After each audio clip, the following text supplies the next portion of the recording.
We are heading to Alaska June 20th to 28th, 2015 this year. Now, you may have heard stories from people living in Alaska or have visited there or have seen TV shows or movies depicting a certain way of life in Alaska. You may have you may know about some beautiful scenery, kind of different activities that they can do. They just kind of having fun and just enjoying the way of life there. But did you know that Alaska has about 700,000 people spread out over an area about 2.5 times the size of Texas?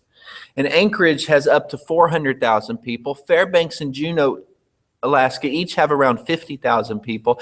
And the rest of the population really lives in villages across the state, some of which cannot even be accessed except by boat or by plane. Now, there are 29 Methodist churches in the conference and up there, and 6 can only be accessed by boat or plane. Now, life in Alaska is harsh. In the winter months, there is much more darkness and light. In the summer is the opposite. So Alaska leads the country in all mental health issues, such as depression, suicide, violent crimes, violence against women. And these are just some of the concerns with the people. So aside from that, many of the people who lead the churches are not from Alaska, which can make it challenging. So some of the leaders in the churches and in other positions have even come from the Southwest Texas Conference, which is now the Rio, Texas Conference. So the Alaskan Conference is a missional conference, meaning that they're under the supervision of the General Board of Global Ministries. And one of the challenging things that they're facing now is that there is less funding and people power to do the work. So many mission teams from across the country go to Alaska each year to do various projects, such as building a building for summer camps or building a summer camp place for teenagers to go to have fun and experience God's love in a fun way in worship. And the Book of Discipline defines a missionary conference in paragraph 585 as the conference is a missionary conference because of its particular mission opportunities, its limited membership and resources, its unique leadership requirements, its strategic, regional, or language considerations and ministerial needs. So what are some of the things that we're going to be doing? Well, there's many things that we could be doing. And we're going to have opportunity to do some maintenance on local churches, doing some construction on a church camp. We could be cutting wood, tree removal. Really, there's a whole host of other projects. We may even get to work in food pantries. We are going to be able to impact people that we wouldn't even consider.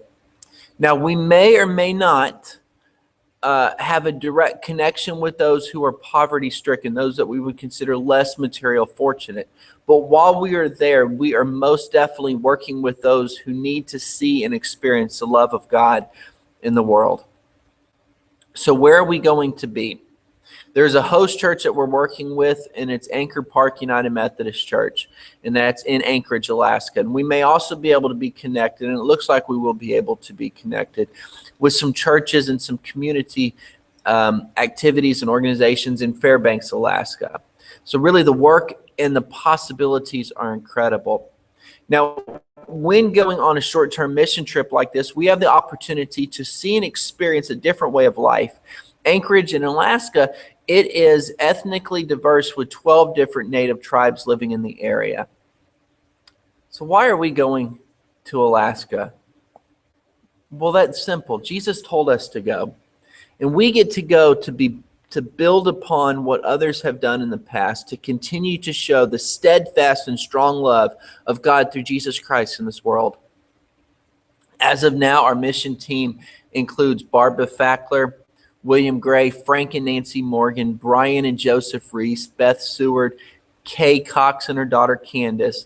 I'll be there. Skylar Fackler, Bray Hirsch, Sam Johnson, Leo Luna, Crispin Lyman, Joseph Reese, Brianna, and Riley White. And these are the people that are helping to raise money and have expressed an extremely strong interest in going. So Buda United Methodist Church, on behalf of the mission team, and we thank you for the opportunity to go to Alaska. as the body of Christ through Buda United Methodist Church to share the love of God to some people that we may never even know or have the opportunity to see. But we thank you for the opportunity and to go in your blessing.